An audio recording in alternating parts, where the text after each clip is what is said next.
Criancinha aqui. O meu que vinha à frente, irmãos, de terninho, né, Napolinário?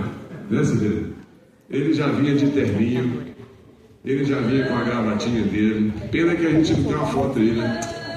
Para projetar aqui o Belk, uns 3 aninhos, né, mano? 3 aninhos, irmão, já era um pregador da palavra. Acreditam? E hoje nós temos a alegria, a honra de apresentar a igreja, né? Já um rapaz, um jovem, que está formando em teologia neste ano, no último ano de teologia no NASP São Paulo, né? E a gente vê como o tempo passa e também o passar do tempo, irmãos, ele traz grandes coisas, né? Uma delas é esse jovem aqui, precioso jovem, para a honra e glória do Senhor. Nós vamos orar nesse momento.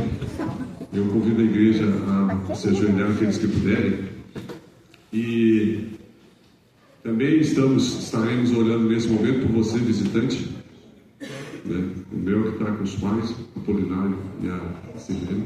E por todos vocês, visitantes que estão conosco, estaremos orando nesse momento também, para que também o Espírito Santo fale aos nossos corações nessa manhã. Ajoelhemos.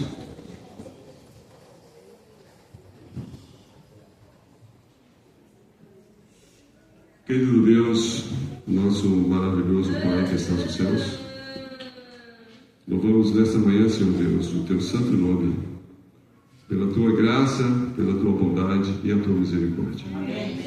Somos muito gratos, ó Deus, nesta manhã do Teu santo dia, o sábado do Senhor, o sábado da criação. Nos chamaste para estarmos na Tua presença para adorá-lo. Nosso coração está cheio, contente, Senhor. Especialmente posso falar de mim, muito feliz por estar na Tua igreja, como a Marlene também falou. É muito bom estar aqui, Senhor. Se viemos é porque o Senhor ainda nos concede saúde, condições físicas. Então, ó Deus, aceite a nossa adoração nessa manhã, embora fracos que somos, pecadores que somos, ó Pai. Mas como dizia o nosso irmão Eusino Andrade, pecadores arrependidos e salvos pela graça de Cristo Jesus.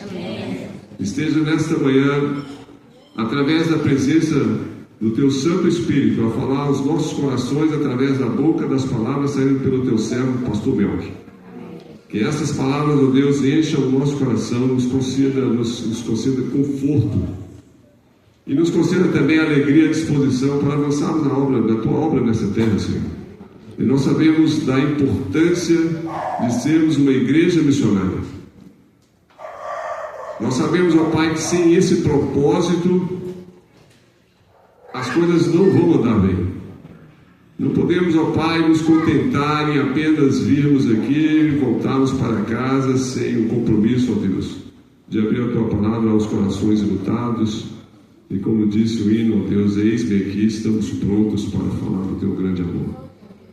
Abençoe as visitas que estão conosco. Cada visitante que aceitou o convite, que está aqui, ó Deus, saia daqui repleto, desejoso de querer voltar. Amém. E seja com a liderança da igreja, com cada membro, cada jovem, adulto, criança. Que cada um de nós, ó Deus, possamos constituir uma grande família, e essa família preparada para o Teu retorno nessa terra, ó Deus. E sejamos todos com o Senhor nos céus por toda a eternidade, para todo sempre. É o que nós pedimos em nome de Jesus. Amém. Amém. Antes da pregação, nós ainda teremos a alegria de ouvir a Ellen apresentando uma música para honrar o nosso Deus. Eu preciso dizer, eu não sei se os pais do Mel, que são meus amigos próximos, que eu não sou a Ellen White não, mas eu profetizei, você lembra, amiga? Eu profetizei que você vai ser pastor, Mel, que ele era criança. Eu falei, não, você é engenheiro.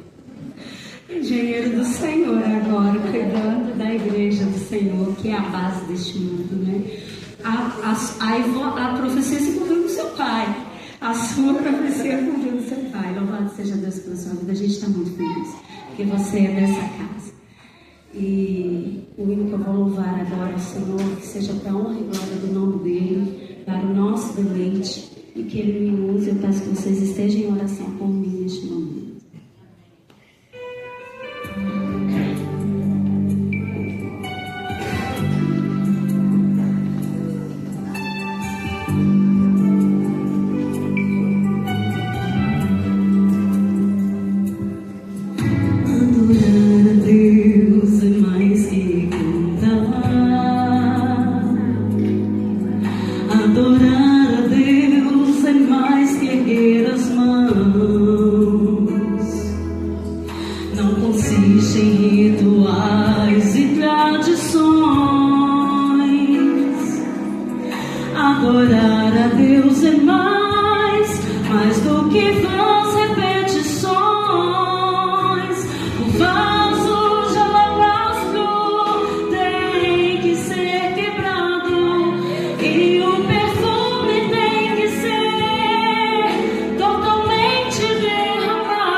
Só quem conhece a grandeza do perdão que recebeu, entrega em amor todo o desejo seu para adorar a Deus.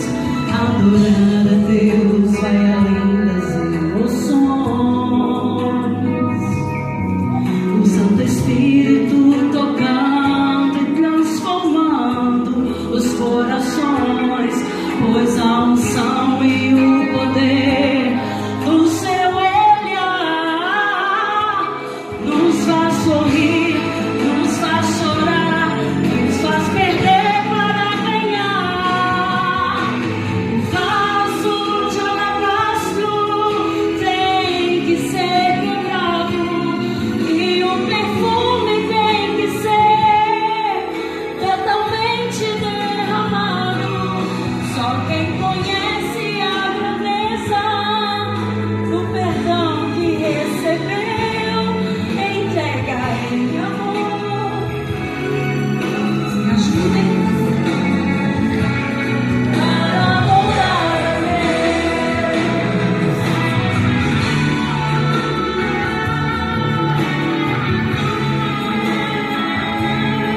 A gente passa por tantas lutas durante a semana que às vezes é difícil vir aqui louvar, mas é sobre isso aqui, ó. O vaso de alabastro tem que ser quebrado e o perfume tem que ser totalmente derramado, pois só quem conhece a grandeza do perdão que recebeu faz o quê? Entrega em amor todo o desejo seu para adorar a Deus. Louvado seja Deus, Senhor.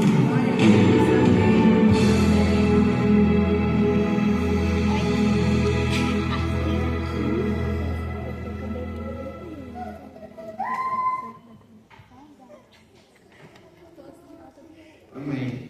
Feliz sábado. Vocês estão felizes? Amém.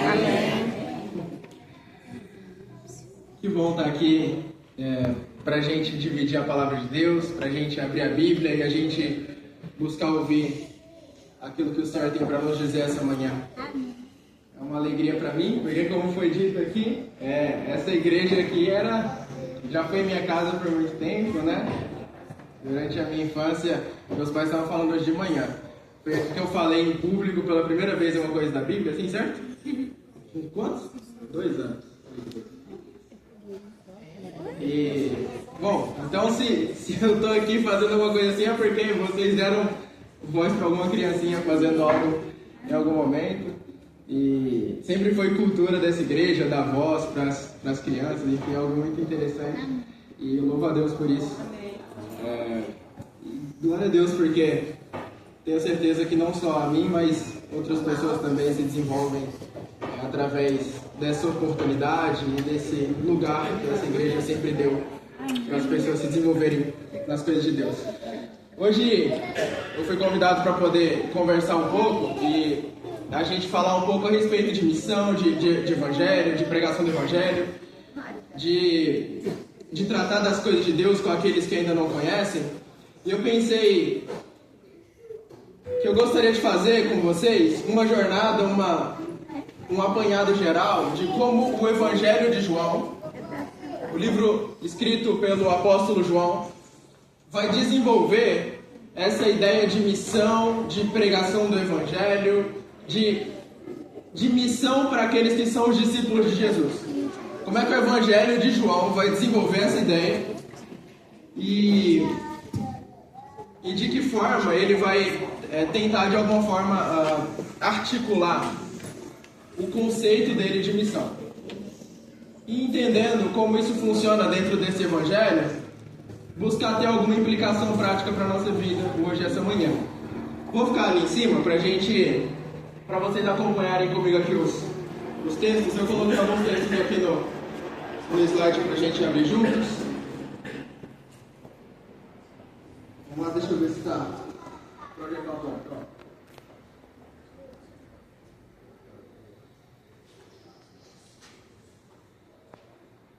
Beleza? Pra cá. Se não der certo, você passa aí pra mim? Pode passar pro próximo texto. Isso. Eu queria convidar você a abrir sua Bíblia comigo lá em João 20. Se você não tiver a sua Bíblia aí, eu coloquei os textos aqui para ficarem fáceis pra gente.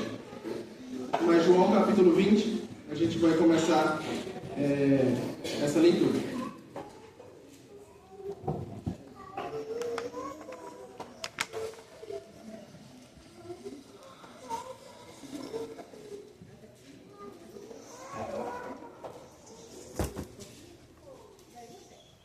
Evangelho de João, capítulo 20.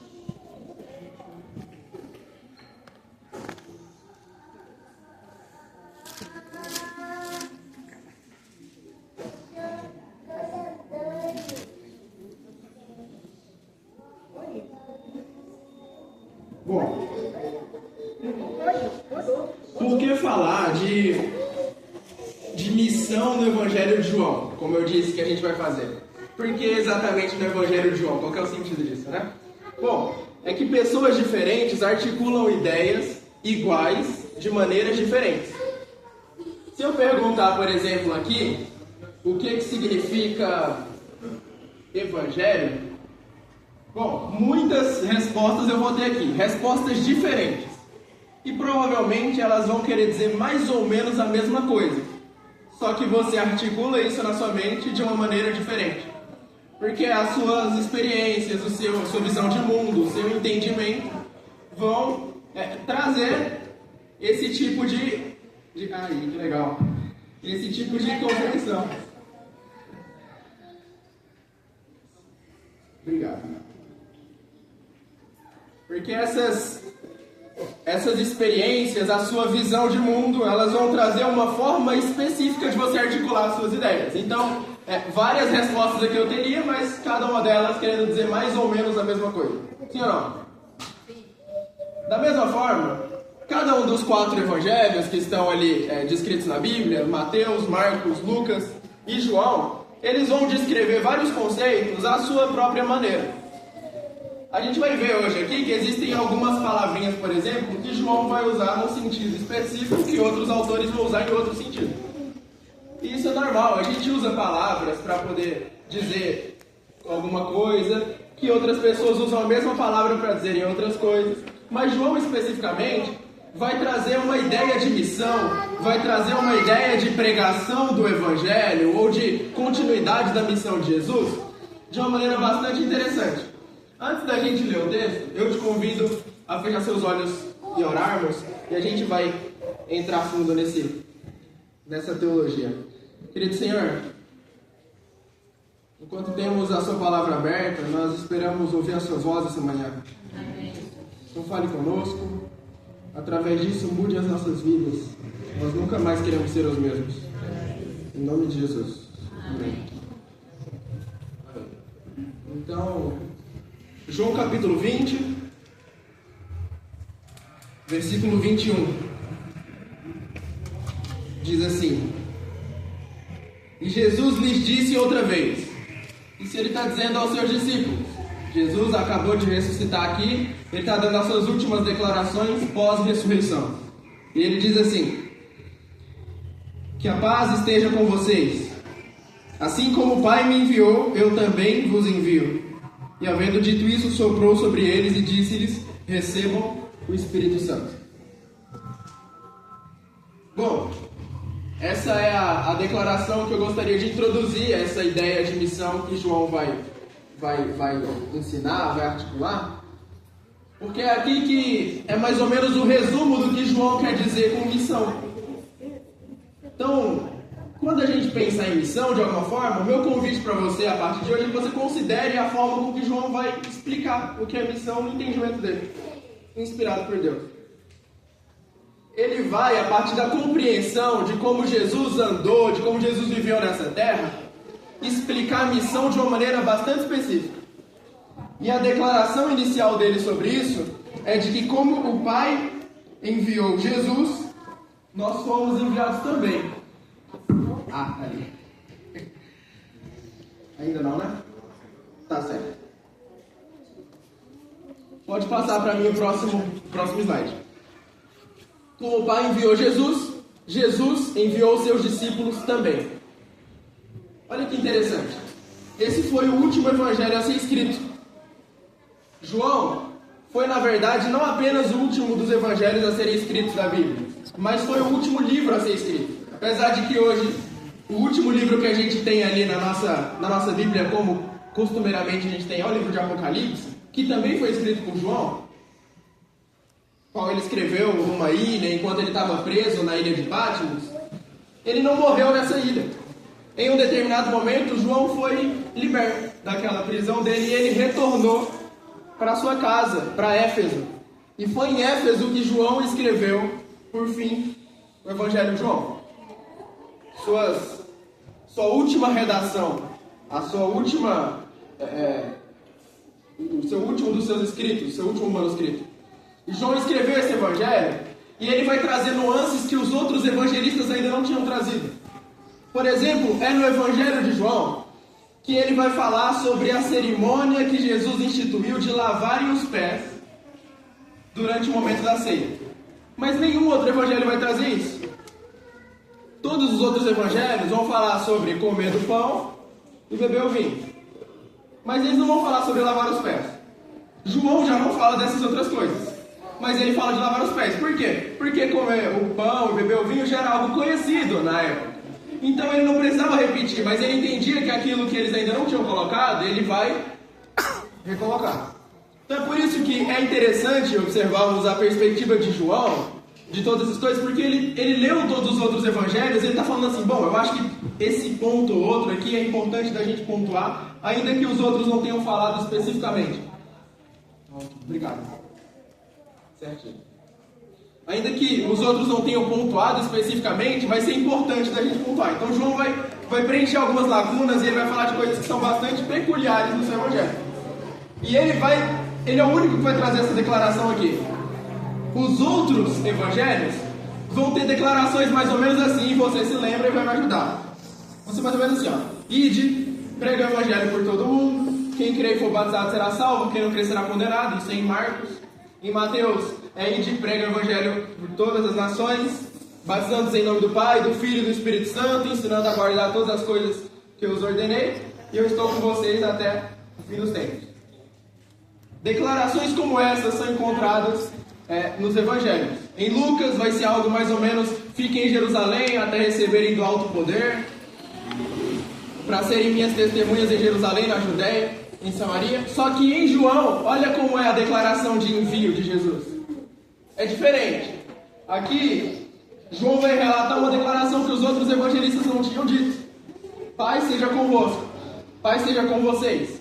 Como o Pai me enviou, assim eu os envio. E depois de dizer isso, ele soprou sobre eles e disse: recebam o Espírito Santo. Essa é a declaração de missão de Jesus, relatada no Evangelho de João. Agora a pergunta que me fica é assim, ó. Já que Jesus envia os seus discípulos, já que Jesus envia a gente, como ele foi enviado, a pergunta para a gente saber como é que a gente está sendo enviado é como Jesus foi, certo? Como Jesus foi. Que tipo de missão então Jesus veio fazer? Qual que era a missão de Jesus enquanto ele estava aqui? Porque se nós somos enviados como Jesus foi, se a gente descobrir a missão de Jesus, a gente descobre a nossa.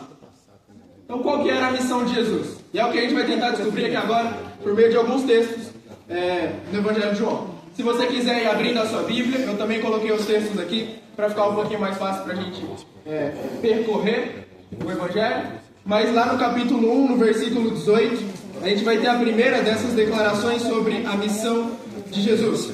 João capítulo 1, versículo 18. O final do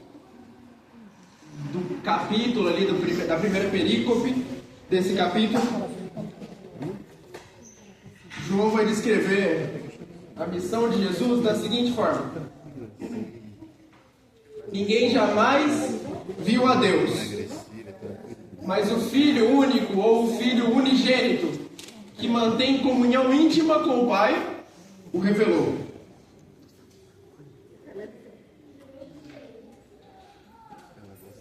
Ninguém jamais viu a Deus, mas o Filho o revelou. Essa palavrinha, revelou aqui, em grego ela é a palavra de que se deriva a palavra exegese, que é uma disciplina que os estudantes da Bíblia, que os teólogos, eles geralmente usam para extraírem o significado de um texto. Então olha só, essa é a palavrinha que está sendo usada ali. O que ele está dizendo em outras palavras? É que Jesus teve como sua missão mostrar o significado de Deus.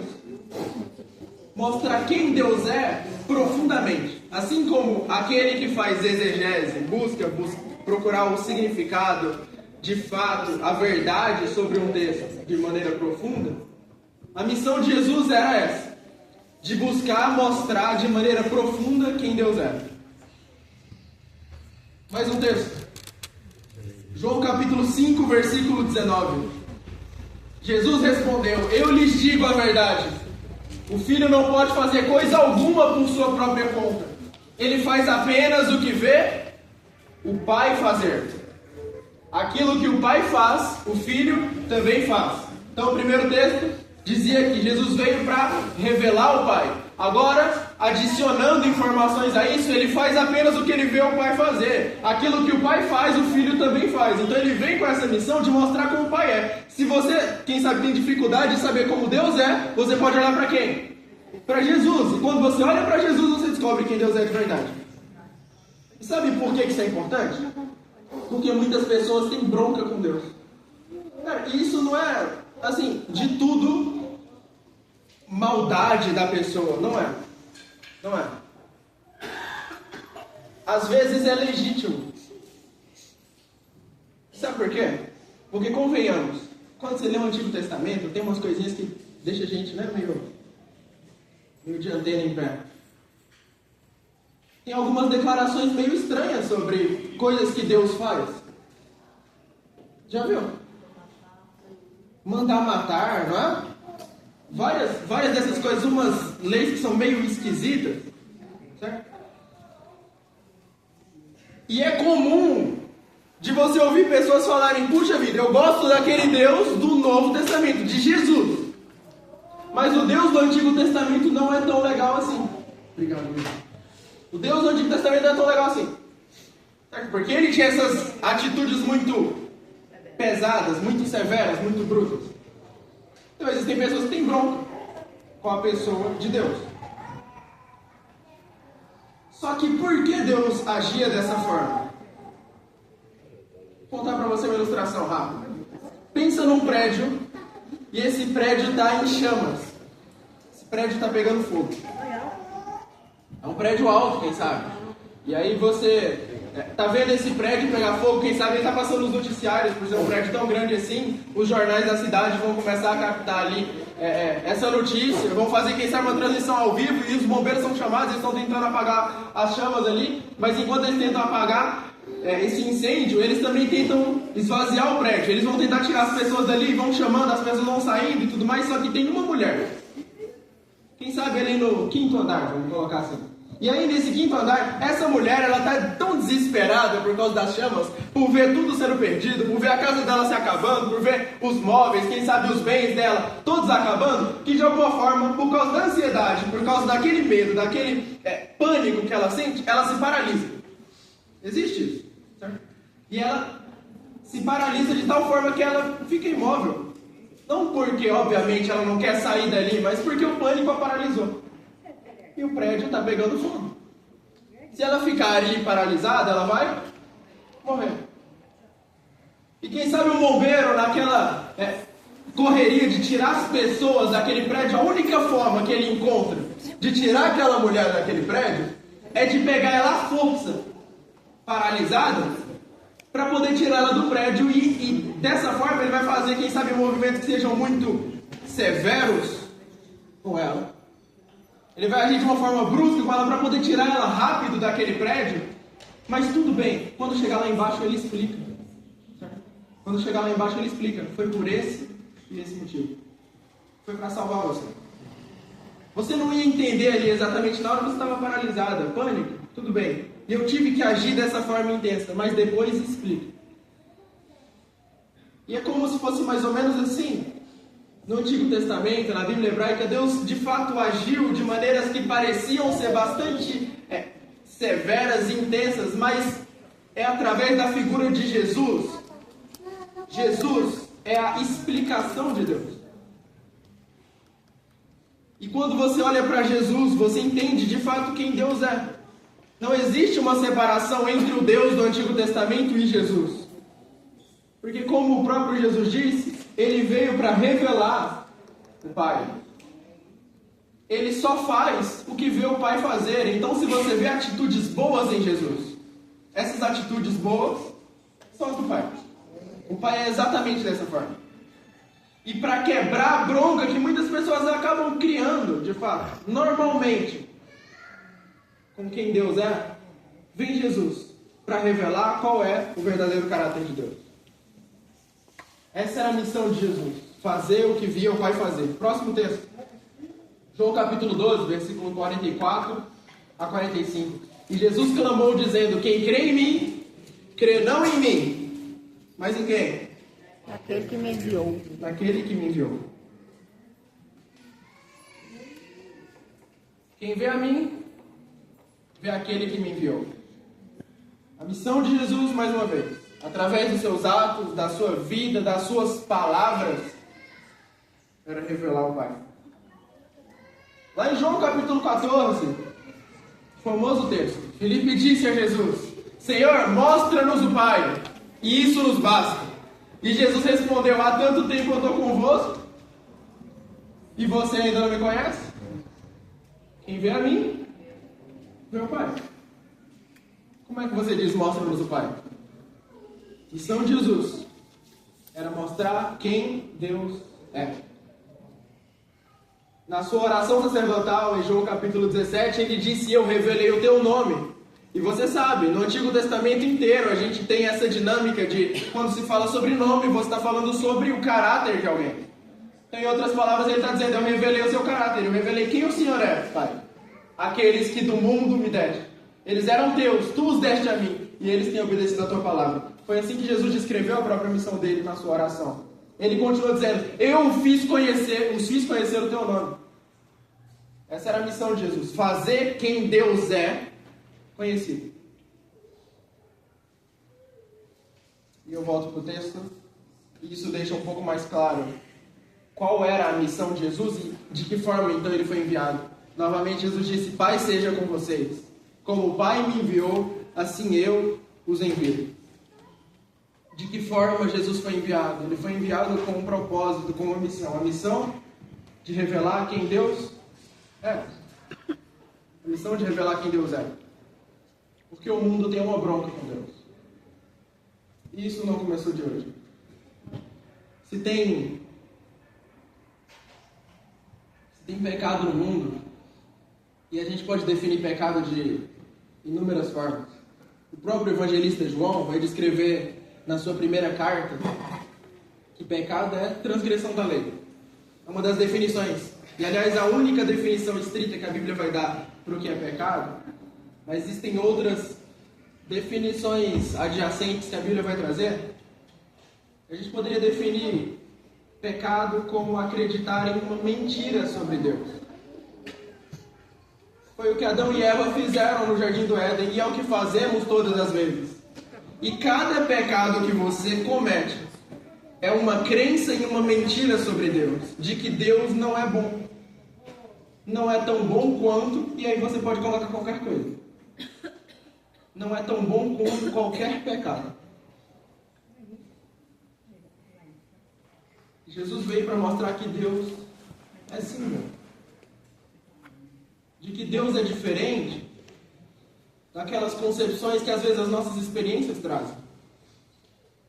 Muitas vezes essa bronca com a figura de Deus, ela acontece, sabe por quê? Porque a gente tem famílias disfuncionais, tem pai que não ama de verdade, tem mãe que abandona, tem tudo isso. Aí você chega aqui na igreja, e o pregador aqui ele te fala assim: olha, Deus é teu pai. Imagina só, a primeira figura de pai que você tem é daquele pai disfuncional que você teve sua vida inteira. Você liga isso a Deus e aquilo te leva a ter uma imagem distorcida de quem Deus é, mas Jesus está aqui para mostrar: Deus não é como teu pai, Deus é como Jesus. Essa era a missão dele. E de alguma forma, olha que privilégio, os discípulos de Jesus têm a mesma missão de Jesus, que é mostrar para o mundo que Deus é diferente dos seres humanos, pecadores, falhos, imperfeitos. Deus é amor. Deus é bom. E assim como Jesus veio revelar isso, essa é a missão que os seres humanos que abraçam a Jesus e o seu Evangelho ganham também. Agora, é uma missão muito grande. É uma missão realmente muito grande. Se você não acha que essa missão é grande, eu acho que é só porque você talvez não refletiu o suficiente. Talvez você não tenha pensado o suficiente sobre o tamanho ou as implicações dessa missão. Porque, de verdade, olha como me parece extremamente grande essa missão. Às vezes você não está num dia tão bom assim. Você pode acordar nos seus dias legais e conseguir nas suas ações, conseguir nas suas palavras, refletir quem Deus é, normal. Mas existem dias que você não está tão legal assim. Que quem sabe você não dormiu direito. Ou que quem sabe aconteceu alguma coisa na sua família, não sei, no seu dia a dia, e isso não te deixa tão animado, e você não está com o seu humor tão legal, e aí nas suas palavras, nas suas atitudes, na sua vida, cara, parece impossível de refletir quem Deus é. De mostrar a Deus da forma com que Jesus nos mandou fazer.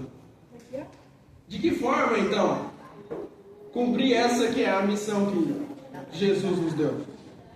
Não parece desafiador? Cara, assim, por si só, eu acho que as mulheres têm um pouquinho mais de problemas com isso. Não porque, olha só, não por preconceito, mas vocês vão concordar comigo. TPM é um negócio que acho que complica ainda mais pra vocês, sim ou não? Sim. Eu li por aí que parece que tem 2 dias no mês que vocês estão completamente normais, né? Como é que pode? Só 2. E tem umas que nem isso, de verdade.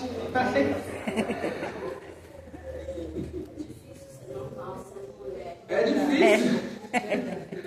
Olha aí que coisa, vamos ter paciência. É biológico. Cara, como é que a gente vai... Me fala, meu amigo, como é que a gente vai cumprir essa missão de revelar quem Deus é? Se a gente é tão diferente de Deus assim. É complexo. A gente assistiu aqui o Prova e Veja, eu não sei se você percebeu, mas estavam falando sobre esse projeto da Igreja Mundial, que é o Missionary Focus, né? Que é de enviar missionários para a janela 1040. Por si só é um problema. Eles trouxeram aqui a estatística de 46% do mundo nunca ouviu falar de Jesus. Cara, eu não sei se você entendeu o que eu quero dizer. Eu não estou falando que 46% do mundo não é adventista. Não é isso que eu estou falando. Estou falando que existe 46% do mundo que nunca ouviu falar no nome de Jesus.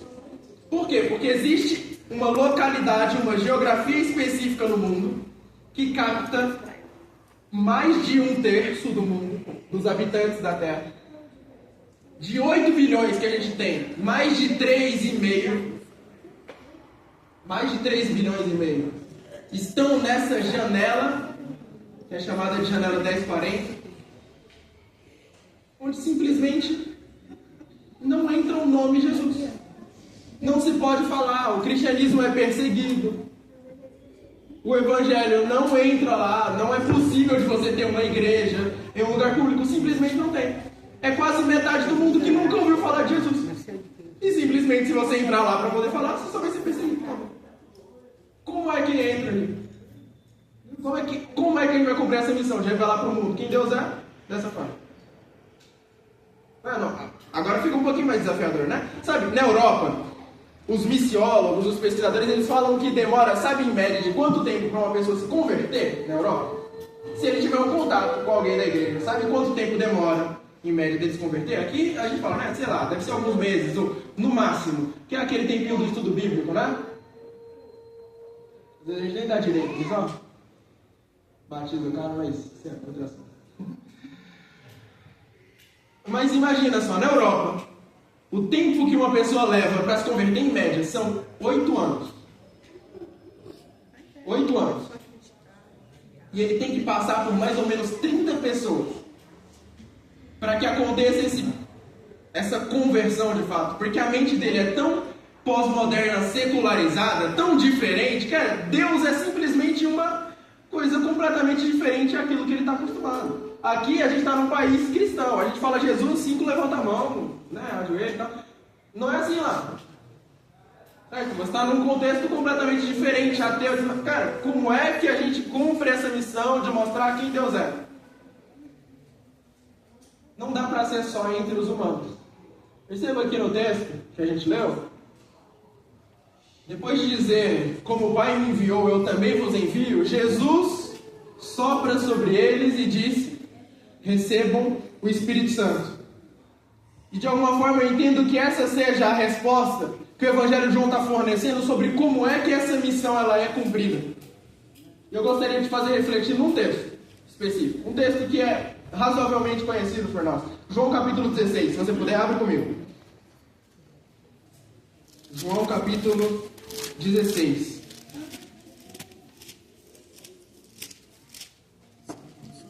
Queria te fazer olhar esse texto por um outro ângulo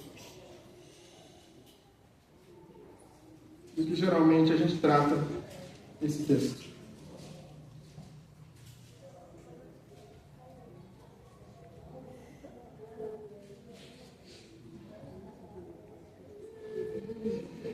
João capítulo 16.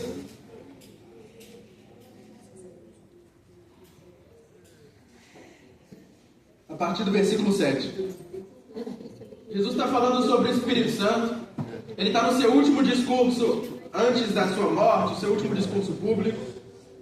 Público assim, né? Para os seus discípulos, já é privado. Ele está fazendo isso na mesa da Santa Ceia ali. É naquele ambiente que essa conversa está acontecendo. E olha o que ele vai dizer. A partir do versículo 7. Mas eu lhes digo a verdade. É melhor para vocês que eu vá, porque se eu não for, o Consolador não virá para vocês. Mas se eu for, o enviarei para vocês.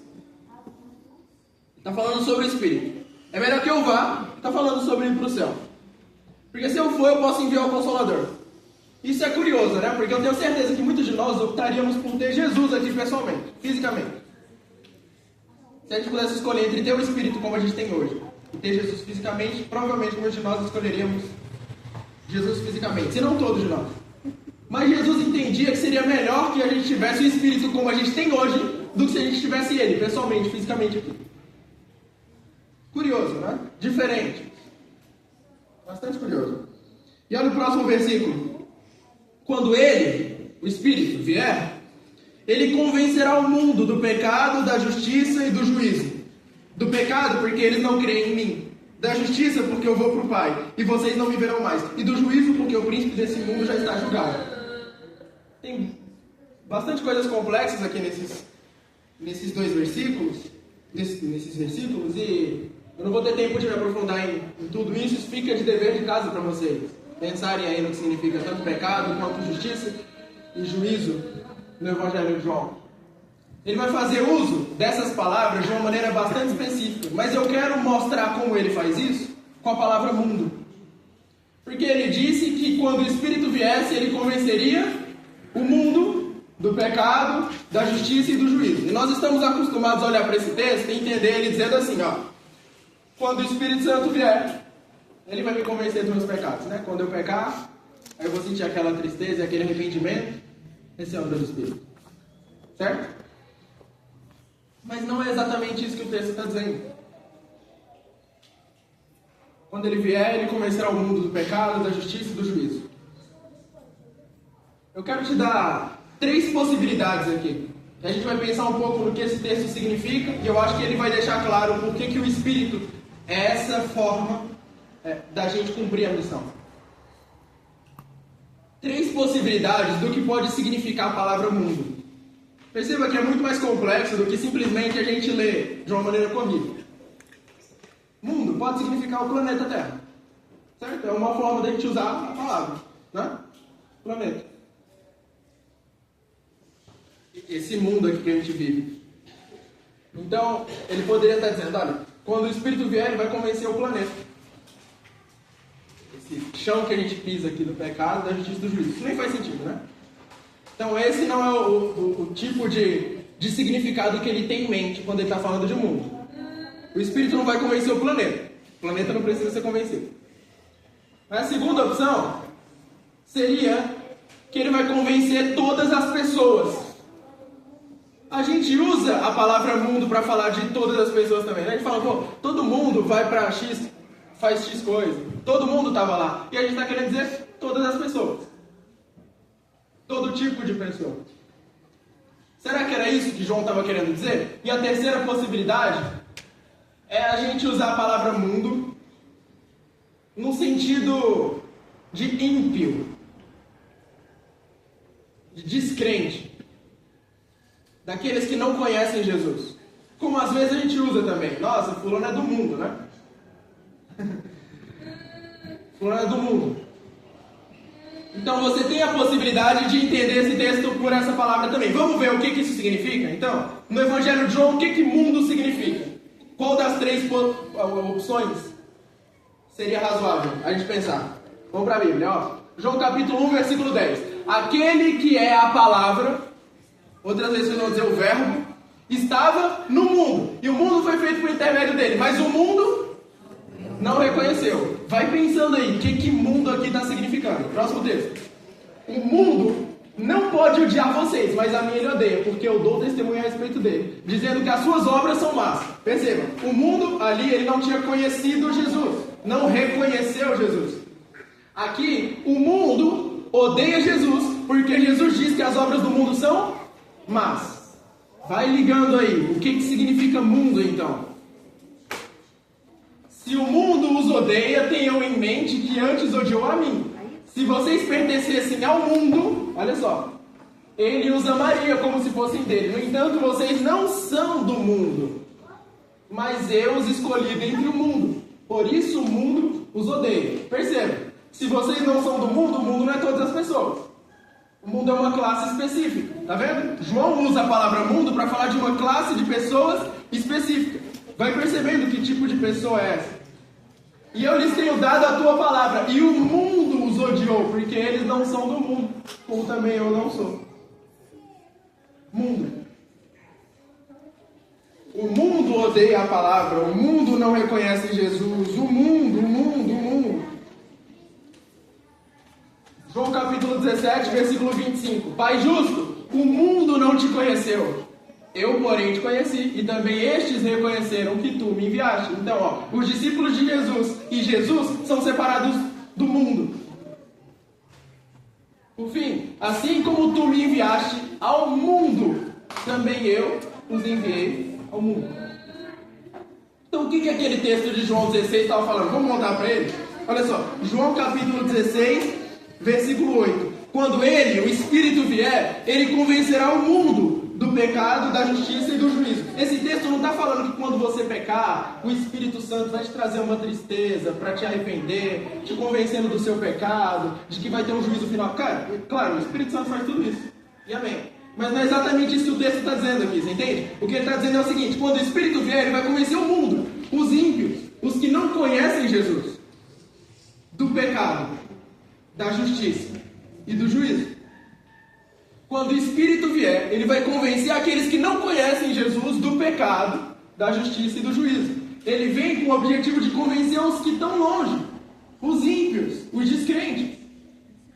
É isso que esse texto está dizendo. Agora, olha que curioso. Você está dizendo então que a missão de converter as pessoas, a missão de convencer o mundo, os ímpios,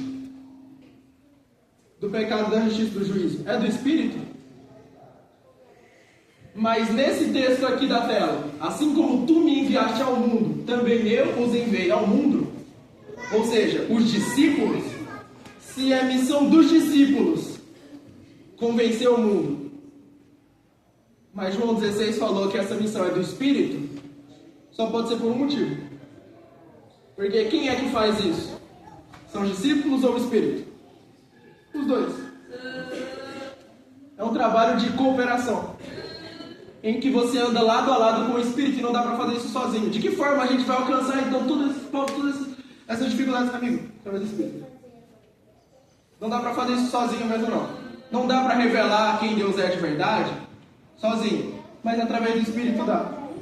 Porque é um trabalho de cooperação, em que a gente age junto com o Espírito. É assim que João está articulando essa ideia. Tanto Jesus fazia isso por intermédio do Espírito, quanto os discípulos de Jesus vão fazer isso pelo Espírito. É por isso que quando ele diz, como o Pai me enviou, também vos envio, ele sopra sobre eles o Espírito Santo.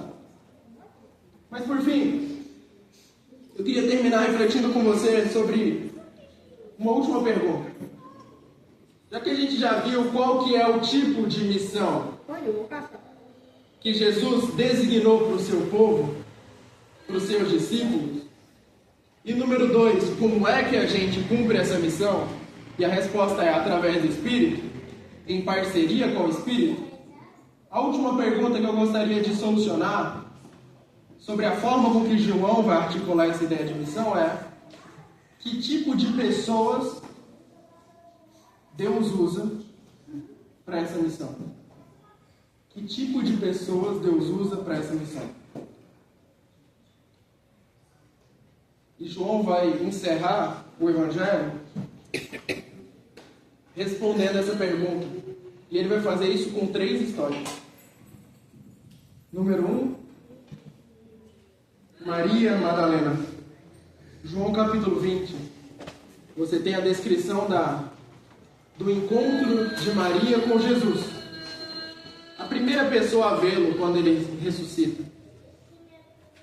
Maria está chorando no túmulo. Está chorando por saudade do seu Senhor que havia morrido e que aparentemente tinham levado o corpo dele e ela não sabe onde colocá-lo. Maria está sofrendo. E é para uma mulher que está sofrendo que Jesus vai dar a primeira comissão. Ele vai chegar para ela no capítulo 20 de João, no versículo 17, ele diz: não me detenha porque eu ainda não subi para o meu Pai.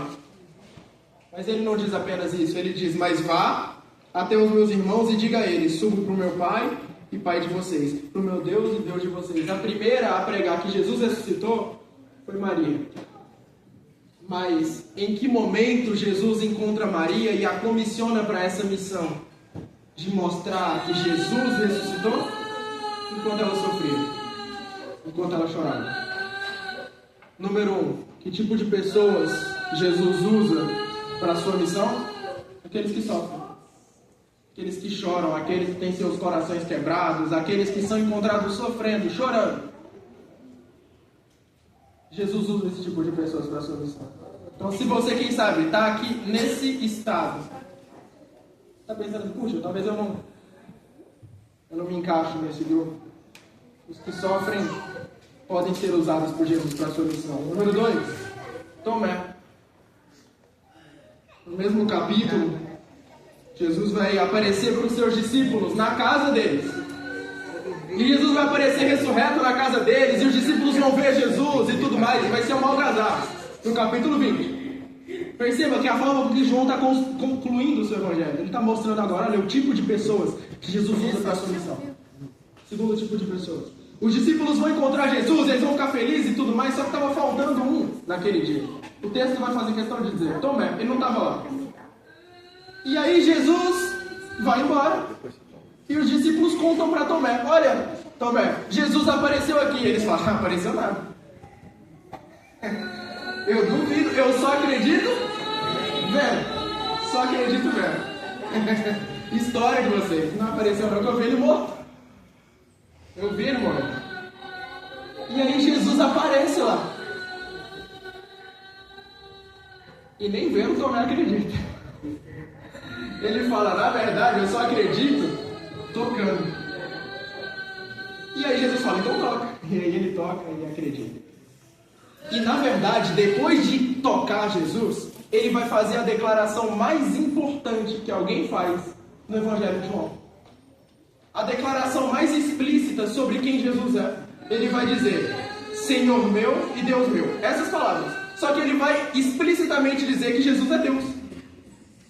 Ninguém mais no Evangelho de João fala isso explicitamente, mas é Tomé que fala. Que Tomé? O incrédulo? Esse mesmo. O que estava duvidando. Sabe por quê? Porque Jesus usa para a sua missão 2 tipos de pessoas, a gente já viu. Número 1, aqueles que sofrem, mas número 2, aqueles que duvidam também. Se você é uma pessoa que está cheia de dúvidas, e quem sabe tem dúvidas sobre uma outra coisa, e não tem todos os assuntos completamente respondidos na sua mente, se você se sente incrédulo sobre uma e outra coisa, e se sente por causa disso indigno de participar da missão de Jesus, amigo, isso não te desabona, porque para os que têm dúvidas, Jesus também sabe usar eles para a sua missão. Número 1, Jesus usa os que sofrem, mas Jesus usa também os que duvidam. Os que nem sempre têm todas as coisas certinhas, amém? Que tem uma ou outra dificuldade com as coisas e que geralmente às vezes são até rejeitados por causa disso. Jesus não rejeita. Jesus usa esses para a sua missão, de revelar quem Deus é. Mas Deus pode ser revelado através de pessoas que duvidam? Pode. Por quê? Porque não é só você, é você e o Espírito. Que coisa, e aquilo que falta em você, quem completa? O Espírito. O Espírito. Aqueles que duvidam também são usados por Deus para a sua missão em número 3. E a última história que João vai concluir o seu evangelho é a história de Pedro. Aqueles que sofrem, aqueles que duvidam, mas Pedro é encontrado ali e ele vai ser comissionado. Jesus vai falar para ele, olha, apacenta os meus cordeiros e as minhas ovelhas. Só que ele vai falar isso para um Pedro que acabou de fazer algo terrível. Ele acabou de negar Jesus. Ele acabou de falhar, ele acabou de cair, ele acabou de pisar na bola. Jesus vai encontrar esse homem que acabou de pisar na bola completamente, que está completamente destruído, certamente está triste, está abatido e está se sentindo culpado. Ele vai chegar para esse homem e vai falar, olha só, eu quero te dar uma missão, eu quero que você cuide dos meus.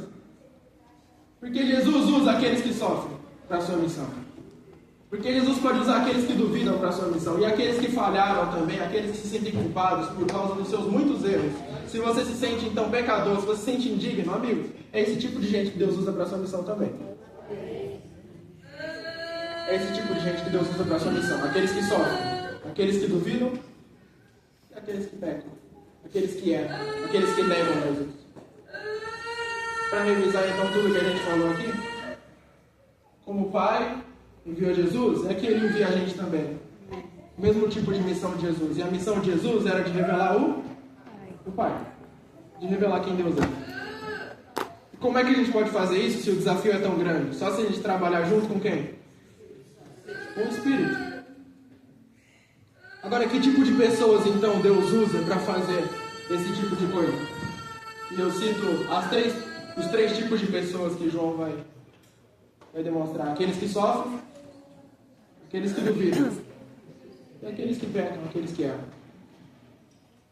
Sabe o que isso quer dizer? Jesus pode usar todos nós. Amém. E Ele quer. Para essa missão de revelar quem Deus é para o mundo. É uma responsabilidade grande.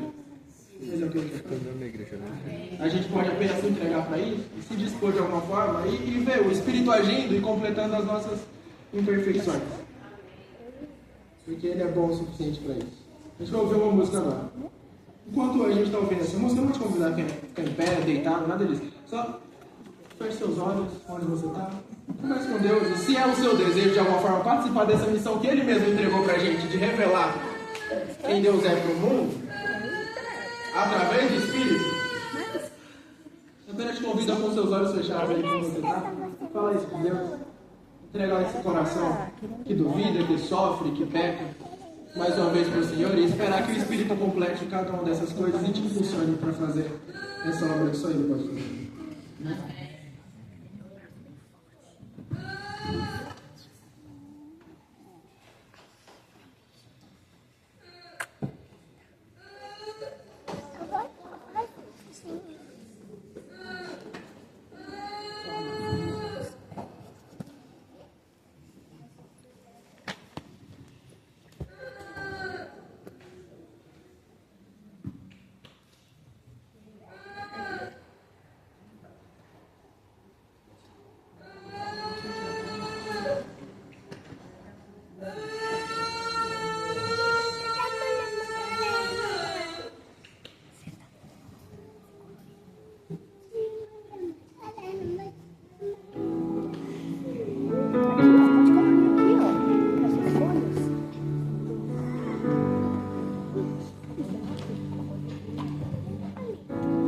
Eu vou te amar para sempre, meu Senhor.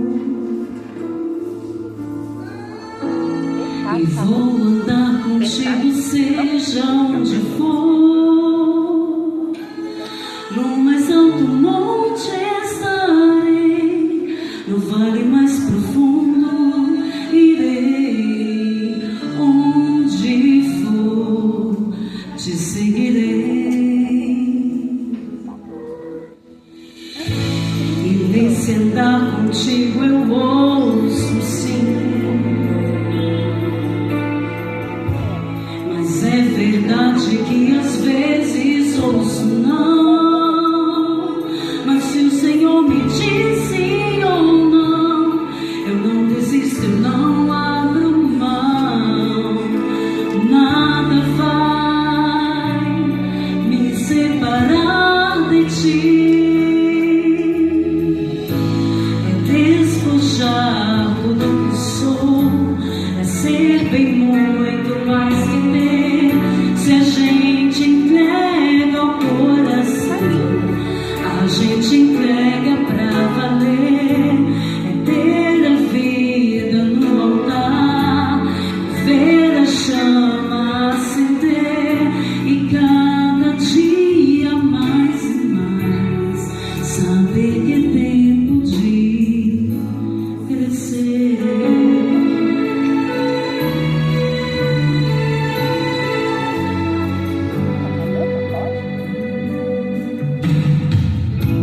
E nesse andar contigo eu ouço sim,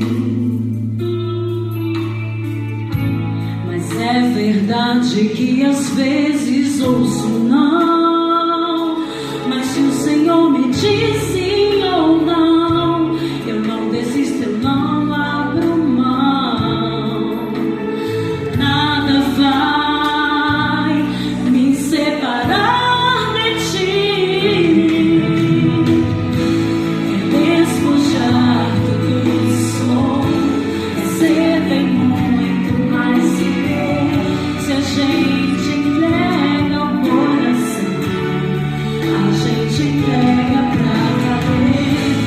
Ter a vida no altar, ver a chama acender, e cada dia mais e mais saber que é tempo de crescer.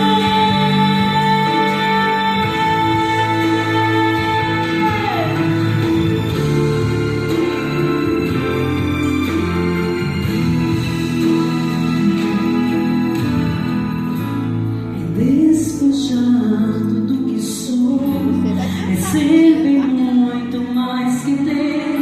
Se a gente entrega ao coração, a gente entrega pra valer. É ter a vida no altar, ver a chama acender, e cada dia mais e mais saber que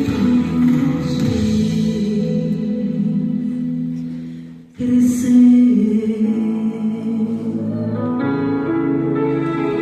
O Evangelho só será pregado quando a gente esvaziar o nosso eu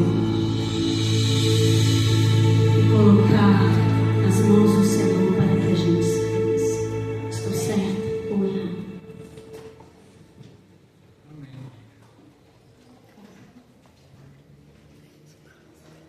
Se você,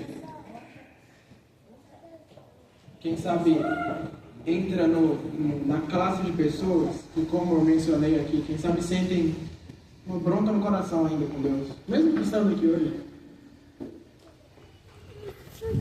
vem para esse lugar, continua aqui, porque aqui tem gente que tem buscado refletir e comunicar de fato quem Deus é.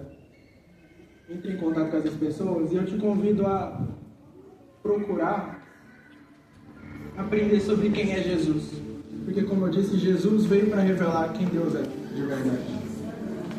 E se você, quem sabe, diferente disso, já tem uma facilidade de olhar para Deus e enxergar quem Ele é de verdade, se apaixonar por essa figura de quem Ele é, não rouba essa oportunidade de outros, vive para mostrar para os outros quem Deus é também, abraça essa missão como foi proposto no Evangelho de João para a gente, porque não é apenas o escrito de um homem, mas na verdade é a palavra de Deus, é a vontade de Deus para a gente, que a gente revele quem Ele é para o mundo. Feche seus olhos. Querido Senhor, nós te amamos, nosso coração é completamente seu. Nós fomos atraídos pela beleza do seu caráter. Cada dia que a gente te conhece mais, a gente te ama mais. Cada momento que a gente olha para Jesus, a gente entende mais quem o Senhor é e a gente fica fascinado por isso. E a gente quer dar essa oportunidade para outros também. Amém. A gente quer cumprir essa missão de revelar quem Deus é para o mundo, Senhor. Amém. E não tem outra forma de fazer isso a não ser pelo Espírito, É verdade. que vem com a função de convencer o mundo, os ímpios, aqueles incrédulos, do pecado, da justiça e do juízo, de mostrar para o mundo quem o Senhor é. E faz isso através da igreja, através de nós. Pessoas que sofrem. Através de nós, pessoas que duvidam. E pessoas que erram, que pisam na bola. Obrigado, Senhor, por usar a gente imperfeita como cada um de nós aqui. Se tem uma coisa que iguala a gente é que está todo mundo imperfeito. Mas que bom, que outra coisa que iguala a gente é que o seu Espírito pode usar todos nós. Amém. E assim a gente pode te revelar para o mundo. Apenas gere esse desejo então no nosso coração, Senhor. E à medida que caminhamos contigo, nos transforma pelo Espírito mais e mais à semelhança do seu Filho Jesus. Porque parecidos com Ele, nós seremos parecidos contigo também. Enquanto olhamos para Ele, a gente se torna como o Senhor. E a gente vai estar cada dia mais e mais próximo de viver o que a gente vai viver no futuro, na eternidade, aqui, hoje. Já mostrando para as pessoas como é o estilo de vida do futuro. Como é o seu reino. E a gente vai estar cumprindo o que a sua oração diz. Venha a nós o nosso reino e seja feita a sua vontade na terra, como já é no céu. Amém, sim. Nos ajude a vivermos dessa forma, Senhor. Amém. E a trazermos o seu reino, o céu, para a terra, através das nossas atitudes, da nossa vida, através da nossa demonstração de quem o Senhor é. Amém. Todos os dias. Em nome de Jesus. Amém, sim. Deus te abençoe. Amém.